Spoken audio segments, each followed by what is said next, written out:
ಇತ್ತೀಚಿನ ದಿನಗಳಲ್ಲಿ ಎಷ್ಟು ಜಾಗರೂಕರಾಗಿದ್ರೂ ಸಾಲದು. ಜ್ಯೋತಿಷ್ಯರು ಮತ್ತು ಸ್ವಾಮೀಜಿಗಳ ವೇಷದಲ್ಲಿ ಬಂದು ಪೂಜೆ ಮಾಡುವ ನೆಪದಲ್ಲಿ ಜನರನ್ನ ವಂಚಿಸುವ ಪ್ರಕರಣಗಳು ಹೆಚ್ಚಾಗ್ತಾ ಇವೆ.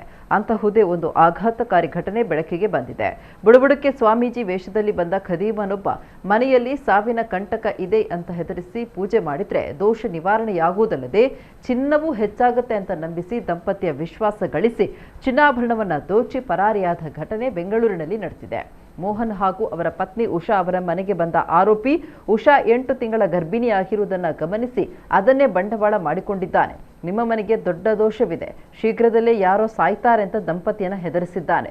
ಇದರಿಂದ ಆತಂಕಗೊಂಡ ದಂಪತಿ ಪರಿಹಾರ ಕೇಳಿದಾಗ ನನಗೆ ಯಾವುದೇ ಹಣ ಬೇಡ, ಉಚಿತವಾಗಿ ಪೂಜೆ ಮಾಡಿಕೊಡುತ್ತೇನೆ ಅಂತ ನಂಬಿಸಿ ಮನೆಯೊಳಗೆ ಪ್ರವೇಶಿಸಿದ್ದಾನೆ.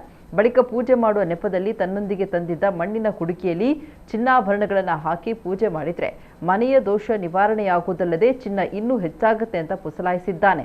ಇದನ್ನು ನಂಬಿದ ದಂಪತಿಗಳು ಚಿನ್ನಾಭರಣಗಳನ್ನು ಹಾಕಿದ್ದಾರೆ. ಬಳಿಕ ದಂಪತಿಯನ್ನು ನೀರು ತರಲು ಒಳಗೆ ಕಳುಹಿಸಿ ಚಿನ್ನವಿದ್ದ ಕುಡಿಕೆಯನ್ನು ಬದಲಾಯಿಸಿದ್ದಾನೆ. ನಂತರ ದಂಪತಿಗೆ ಒಂದು ವಸ್ತುವನ್ನು ನೀಡಿ ಯಾರಿಗೂ ತಿಳಿಯದಂತೆ ಕೆರೆಗೆ ಬಿಟ್ಟು ಬರಲು ಸೂಚಿಸಿದ್ದಾನೆ. ಅವರು ಮನೆಗೆ ಮರಳುವಷ್ಟರಲ್ಲಿ ಆರೋಪಿ ಸುಮಾರು 1.5 ಲಕ್ಷ ಮೌಲ್ಯದ ಚಿನ್ನಾಭರಣದೊಂದಿಗೆ ಪರಾರಿಯಾಗಿದ್ದ. ಕುಡಿಕೆ ಪರಿಶೀಲಿಸಿದಾಗ ಅದರಲ್ಲಿ ಚಿನ್ನದ ಬದಲು ಕಲ್ಲು ಮಣ್ಣು ಇದ್ದುದನ್ನು ಕಂಡು ದಂಪತಿಗೆ ಮೋಸ ಆಗಿರುವುದು ತಿಳಿದು ಬಂದಿದೆ. ಈ ಕುರಿತು ಪೊಲೀಸ್ ಠಾಣೆಯಲ್ಲಿ ಪ್ರಕರಣ ದಾಖಲಾಗಿದ್ದು ಆರೋಪಿಗಾಗಿ ಪೊಲೀಸರು ತೀವ್ರ ಹುಡುಕಾಟ ನಡೆಸ್ತಾ ಇದ್ದಾರೆ.